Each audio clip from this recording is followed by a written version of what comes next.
محترم وروره کله چې درباندې مشکل ډېر شي نو مونځ، قرضونه درباندې ډېر شي نو مونځ، واده غواړې نو مونځ، تکالیف درباندې ډېر شي نو مونځ، زړه دې چې تنګ شي مونځ، د قرآن په یو آیت باندې نه پوهېږي مونځ، دیني تکالیف درته رسېږي مونځ، د خلکو طرف نه ته تکلیف ته رسېږي مونځ.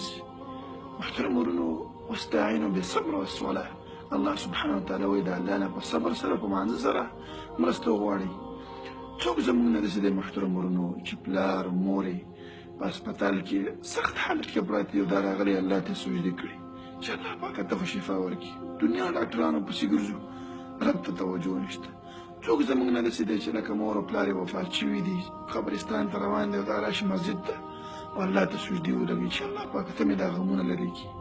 څوک زموږ نه داسې دی چې هغه باندې تکالیف وي شپې میلیونري او سهار یو پیسه مو سره نه وي الله ته سجدې ولګوي چې الله پاکه ته مې دا مشکلات حل کړي.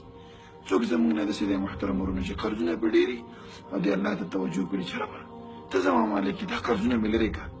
څوک زموږ نه داسې دی محترم ورونو چې ماشومان یې نشته دنیا ډاکټرانو پسې ګرځي او رب ته سجدې لګولي چې رب العالمینه ته اولاد ورکړې ته ماته اولاد راکړه. نو محترم ورونو په تکالیفو په هر حالت کې واستعینوا بالصبر والصلاة الله طرف ته توجه کول پکار.